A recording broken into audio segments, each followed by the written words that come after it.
Chapter 4. Meet the Goddess of Good Luck. Babylonian proverb. If a man be lucky, there is no foretelling the possible extent of his good fortune. Pitch him into the Euphrates, and like as not he will swim out with a pearl in his hand. The desire to be lucky is universal. It was just as strong in the breasts of men 4,000 years ago in ancient Babylon as it is in the hearts of men today. We all hope to be favored by the whimsical goddess of good luck. Is there some way we can meet her and attract not only her favorable attention, but her generous favors? Is there a way to attract good luck? That is just what the men of ancient Babylon wished to know. It is exactly what they decided to find out. They were shrewd men and keen thinkers. That explains why their city became the richest and most powerful city of their time. In that distant past, they had no schools or colleges. Nevertheless, they had a center of learning, and a very practical one it was.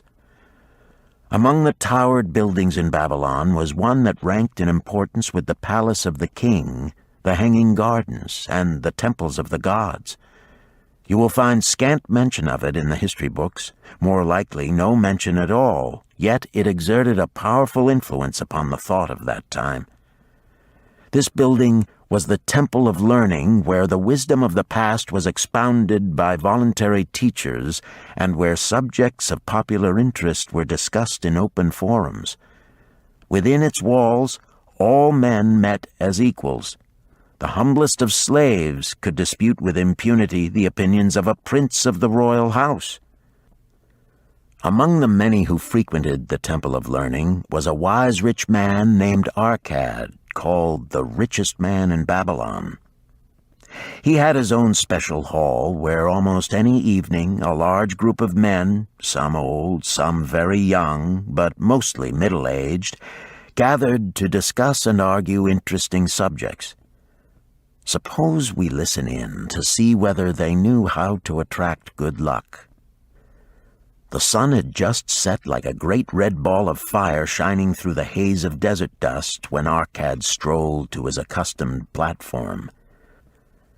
Already full 80 men were awaiting his arrival, reclining on their small rugs spread upon the floor. More were still arriving. "What shall we discuss this night?" Arkad inquired. After a brief hesitation, a tall cloth weaver addressed him, arising as was the custom.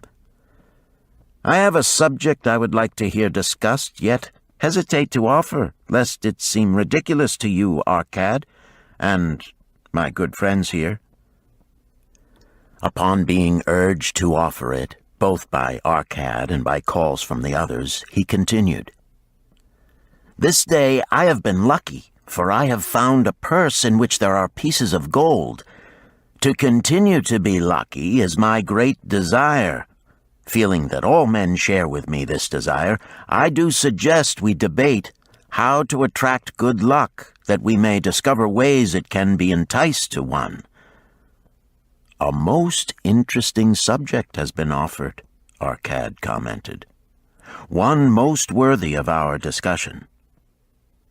To some men, good luck bespeaks but a chance happening that, like an accident, may befall one without purpose or reason. Others do believe that the instigator of all good fortune is our most bounteous goddess Ashtar, ever anxious to reward with generous gifts those who please her. Speak up, my friends, what say you? Shall we seek to find if there be means by which good luck may be enticed to visit each and all of us?" "Yea, and much of it," responded the growing group of eager listeners. Thereupon Arkad continued, "To start our discussion, let us first hear from those among us who have enjoyed experiences similar to that of the cloth weaver in finding or receiving, without effort upon their part, valuable treasures or jewels. There was a pause in which all looked about, expecting someone to reply, but no one did. "What? No one?" Arkad asked. "Then rare indeed must be this kind of good luck.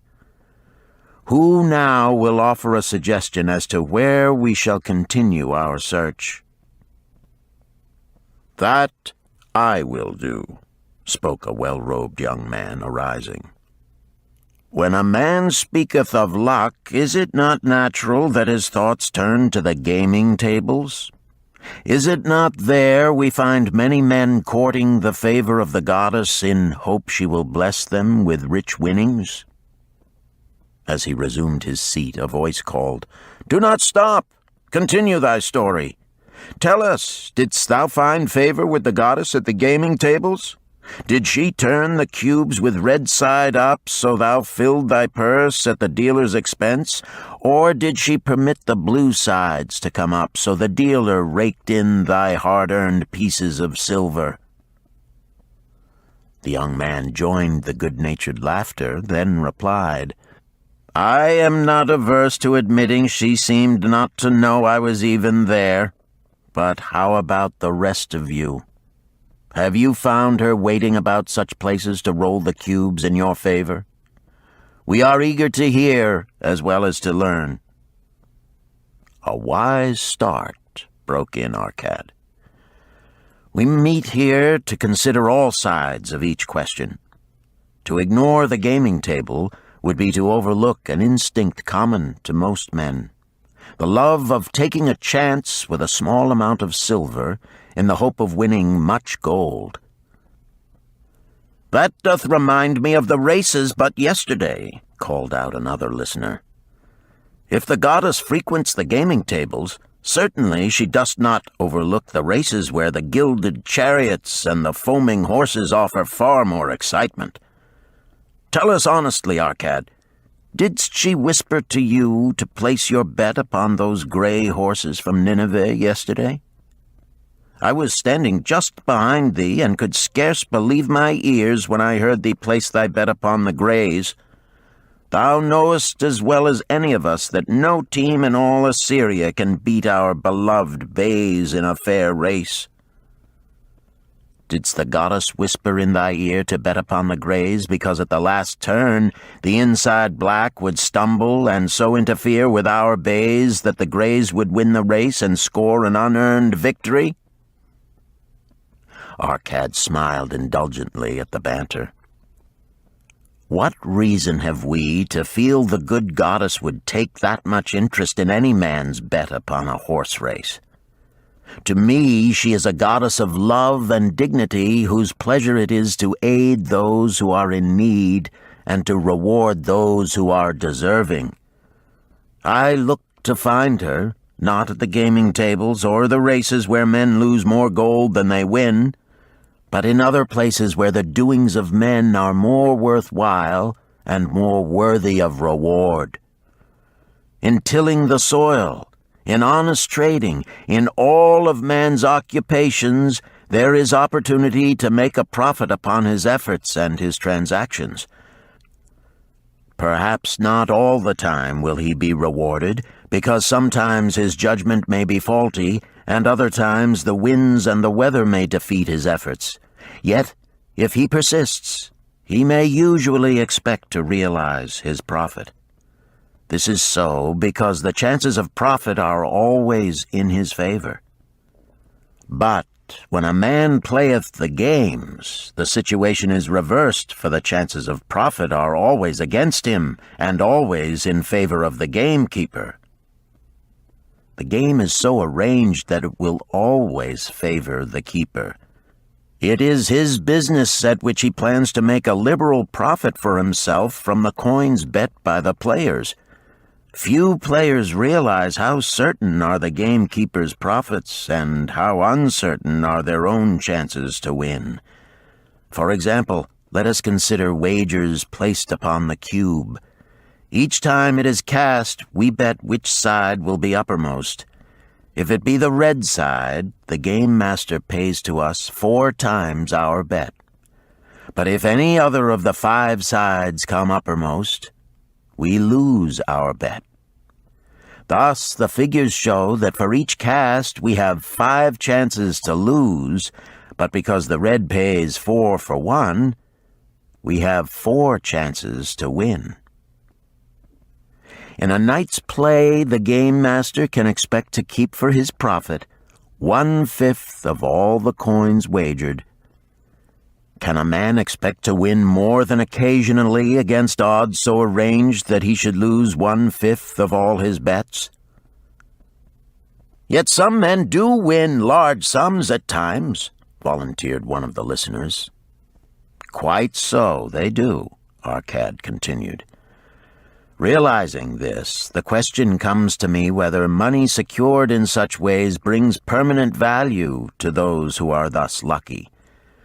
Among my acquaintances are many of the successful men of Babylon, yet among them I am unable to name a single one who started his success from such a source. You who are gathered here tonight know many more of our substantial citizens. To me, it would be of much interest to learn how many of our successful citizens can credit the gaming tables with their start to success. Suppose each of you tell of those you know. What say you? After a prolonged silence, a wag ventured, "Wouldst thy inquiry include the gamekeepers?" "If you think of no one else," Arkad responded. "If not one of you can think of anyone else, then how about yourselves?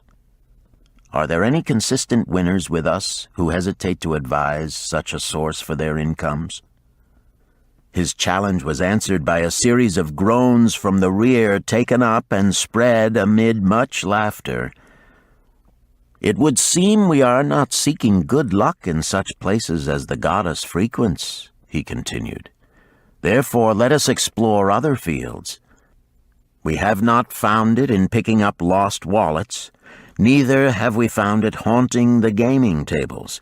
As to the races, I must confess to have lost far more coins there than I have ever won.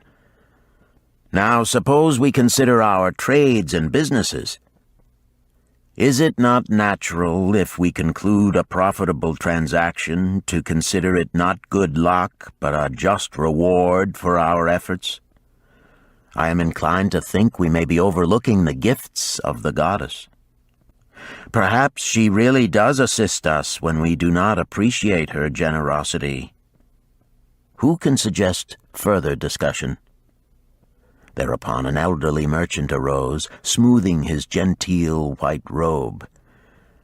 "With thy permission, most honorable Arkad and my friends, I offer a suggestion.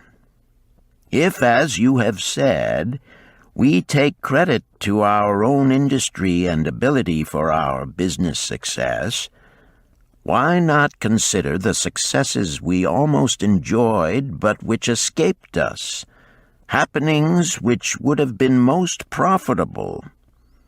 They would have been rare examples of good luck if they had actually happened. Because they were not brought to fulfillment, we cannot consider them as our just rewards. Surely many men here have such experiences to relate." "Here is a wise approach," Arkad approved. "Who among you have had good luck within your grasp only to see it escape?" Many hands were raised, among them that of the merchant. Arkad motioned to him to speak. "As you suggested this approach, we should like to hear first from you." "I will gladly relate a tale," he resumed, "that doth illustrate how closely unto a man good luck may approach, and how blindly he may permit it to escape, much to his loss and later regret. Many years ago, when I was a young man, just married and well started to earning, my father did come one day and urge most strongly that I enter upon an investment. The son of one of his good friends had taken notice of a barren tract of land not far beyond the outer walls of our city. It lay high above the canal where no water could reach it. The son of my father's friend devised a plan to purchase this land, build 3 large water wheels that could be operated by oxen, and thereby raise the life-giving waters to the fertile soil. This accomplished, he planned to divide it into small tracts and sell to the residents of the city for herb patches. The son of my father's friend did not possess sufficient gold to complete such an undertaking. Like myself, he was a young man earning a fair sum. His father, like mine, was a man of large family and small means. He therefore decided to interest a group of men to enter the enterprise with him. The group was to comprise 12. Each of whom must be a money earner and agree to pay 1/10 of his earnings into the enterprise until the land was made ready for sale. All would then share justly in the profits in proportion to their investment. Thou, my son, bespoke my father unto me, art now in thy young manhood. It is my deep desire that thou begin the building of a valuable estate for thyself, that thou mayest become respected among men. I desire to see thou profit from a knowledge of the thoughtless mistakes of thy father. This do I most ardently desire, my father, I replied. Then this do I advise. Do what I should have done at thy age. From thy earnings, keep out 1/10 to put into favorable investments. With this 1/10 of thy earnings, and what it will also earn, thou canst, before thou art my age, accumulate for thyself a valuable estate. Thy words are words of wisdom, my father. Greatly do I desire riches. Yet there are many uses to which my earnings are called. Therefore do I hesitate to do as thou dost advise. I am young. There is plenty of time. So I thought at thy age. Yet behold, many years have passed, and I have not yet made the beginning. We live in a different age, my father. I shall avoid thy mistakes. Opportunity stands before thee, my son. It is offering a chance that may lead to wealth. I beg of thee, do not delay. Go upon the morrow to the son of my friend, and bargain with him to pay 10% of thy earnings into this investment. Go promptly upon the morrow. Opportunity waits for no man. Today it is here, soon it is gone, therefore delay not. In spite of the advice of my father, I did hesitate. There were beautiful new robes just brought by the tradesmen from the east, robes of such richness and beauty my good wife and I felt we must each possess one. Should I agree to pay 1/10 of my earnings into the enterprise, we must deprive ourselves of these and other pleasures we dearly desired. I delayed making a decision until it was too late, much to my subsequent regret. The enterprise did prove to be more profitable than any man had prophesied. This is my tale, showing how I did permit good luck to escape. In this tale, we see how good luck waits to come to that man who accepts opportunity, commented a swarthy man of the desert. To the building of an estate, there must always be the beginning. That start may be a few pieces of gold or silver which a man diverts from his earnings to his first investment. I, myself, am the owner of many herds. The start of my herds I did begin when I was a mere boy, and did purchase with 1 piece of silver a young calf. This, being the beginning of my wealth, was of great importance to me. To take his first start to building an estate is as good luck as can come to any man. With all men, that first step, which changes them from men who earn from their own labor to men who draw dividends from the earnings of their gold, is important. Some fortunately take it when young and thereby outstrip in financial success those who do take it later, or those unfortunate men, like the father of this merchant, who never take it. Had our friend the merchant taken this step in his early manhood when this opportunity came to him, this day he would be blessed with much more of this world's goods. Should the good luck of our friend the cloth weaver cause him to take such a step at this time, it will indeed be but the beginning of much greater good fortune. "Thank you. I like to speak also," a stranger from another country arose. "I am a Syrian. Not so well do I speak your tongue. I wish to call this friend, the merchant, a name. Maybe you think it not polite, this name. Yet I wish to call him that. But alas, I not know your word for it. If I do call it in Syrian, you will not understand. Therefore, please, some good gentleman, tell me that right name you call man who puts off doing those things that mighty good for him." "Procrastinator!" called a voice. "That's him!" shouted the Syrian, waving his hands excitedly. "He accepts not opportunity when she comes. He waits. He says, I have much business right now. By and by I talk to you. Opportunity she will not wait for such slow fellow. She thinks if a man desires to be lucky he will step quick. Any man who not step quick when opportunity comes. He, big procrastinator like our friend, this merchant."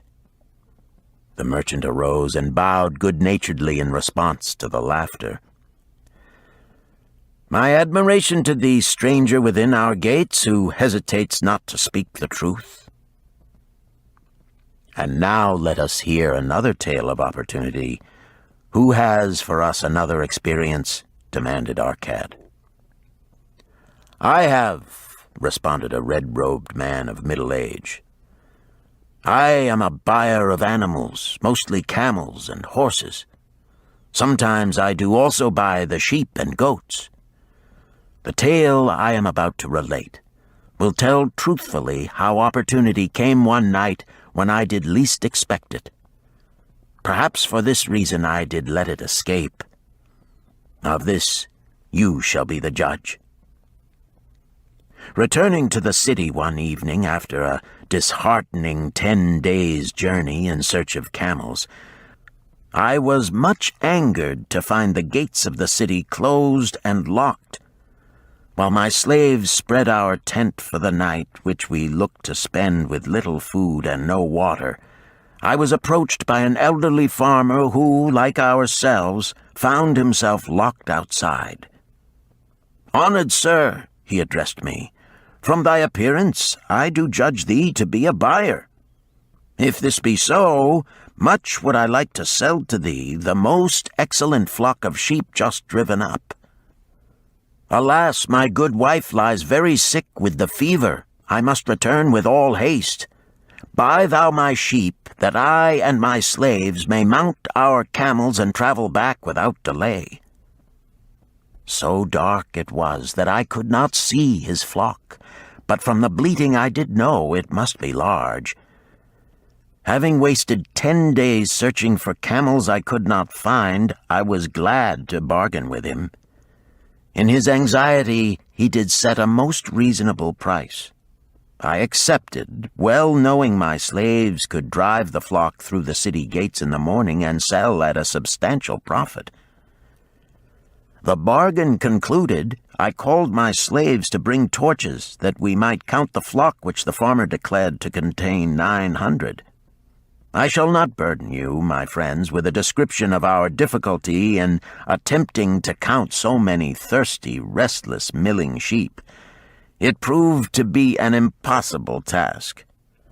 Therefore, I bluntly informed the farmer I would count them at daylight and pay him then. "Please, most honorable sir," he pleaded, "pay me but 2/3 of the price tonight, that I may be on my way. I will leave my most intelligent and educated slave to assist to make the count in the morning. He is trustworthy, and to him thou canst pay the balance." But I was stubborn and refused to make payment that night. Next morning, before I awoke, the city gates opened and 4 buyers rushed out in search of flocks. They were most eager and willing to pay high prices because the city was threatened with siege and food was not plentiful. Nearly 3 times the price at which he had offered the flock to me did the old farmer receive for it. Thus was rare good luck allowed to escape. "Here is a tale most unusual," commented Arkad. "What wisdom doth it suggest?" "The wisdom of making a payment immediately when we are convinced our bargain is wise," suggested a venerable saddle-maker. "If the bargain be good, then dost thou need protection against thy own weaknesses as much as against any other man. We mortals are changeable. Alas, I must say more apt to change our minds when right than wrong. Wrong, we are stubborn indeed. Right, we are prone to vacillate and let opportunity escape. My first judgment is my best. Yet always have I found it difficult to compel myself to proceed with a good bargain when made. Therefore, as a protection against my own weaknesses, I do make a prompt deposit thereon. This doth save me from later regrets for the good luck that should have been mine." "Thank you. Again I like to speak." The Syrian was upon his feet once more. "These tales much alike. Each time opportunity fly away for same reason. Each time she come to procrastinator, bringing good plan. Each time they hesitate, not say, right now, best time, I do it quick. How can men succeed that way?" "Wise are thy words, my friend," responded the buyer. "Good luck fled from procrastination in both these tales. Yet this is not unusual. The spirit of procrastination is within all men. We desire riches, yet how often, when opportunity doth appear before us, that spirit of procrastination from within doth urge various delays in our acceptance. In listening to it, we do become our own worst enemies. In my younger days, I did not know it by this long word our friend from Syria doth enjoy. I did think at first it was my own poor judgment that did cause me loss at many profitable trades. Later I did credit it to my stubborn disposition. At last I did recognize it for what it was, a habit of needless delaying where action was required, action prompt and decisive. How I did hate it when its true character stood revealed. With the bitterness of a wild ass hitched to a chariot, I did break loose from this enemy to my success. "Thank you. I like ask question from Mr. Merchant," the Syrian was speaking. "You wear fine robes, not like those of poor man. You speak like successful man. Tell us, do you listen now when procrastination whispers in your ear?" "Like our friend the buyer, I also had to recognize and conquer procrastination," responded the merchant. "To me, it proved to be an enemy ever watching and waiting to thwart my accomplishments. The tale I did relate is but one of many similar instances I could tell to show how it drove away my opportunities. 'Tis not difficult to conquer once understood. No man willingly permits the thief to rob his bins of grain, nor does any man willingly permit an enemy to drive away his customers and rob him of his profits. When once I did recognize that such acts as these my enemy was committing, with determination I conquered him. So must every man master his own spirit of procrastination before he can expect to share in the rich treasures of Babylon. What sayest, Arkad? Because thou art the richest man in Babylon, many do proclaim thee to be the luckiest. Dost agree with me that no man can arrive at a full measure of success until he hath completely crushed the spirit of procrastination within him? It is even as thou sayest, Arkad admitted. During my long life, I have watched generation following generation, marching forward along those avenues of trade, science, and learning that lead to success in life. Opportunities came to all these men. Some grasped theirs and moved steadily to the gratification of their deepest desires, but the majority hesitated, faltered, and fell behind. Arkad turned to the cloth weaver. Thou didst suggest that we debate good luck. Let us hear what thou now thinkest upon the subject. I do see good luck in a different light. I had thought of it as something most desirable that might happen to a man without effort upon his part. Now I do realize such happenings are not the sort of thing one may attract to himself. From our discussion have I learned that to attract good luck to oneself, it is necessary to take advantage of opportunities. Therefore, in the future, I shall endeavor to make the best of such opportunities as do come to me. Thou hast well grasped the truths brought forth in our discussion, Arkad replied. Good luck, we do find, often follows opportunity, but seldom comes otherwise. Our merchant friend would have found great good luck had he accepted the opportunity the good goddess did present to him. Our friend the buyer likewise would have enjoyed good luck had he completed the purchase of the flock and sold at such a handsome profit. We did pursue this discussion to find a means by which good luck could be enticed to us. I feel that we have found the way. Both the tales did illustrate how good luck follows opportunity.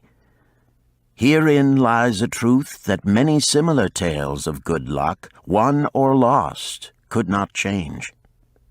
The truth is this: good luck can be enticed by accepting opportunity. Those eager to grasp opportunities for their betterment do attract the interest of the good goddess. She is ever anxious to aid those who please her.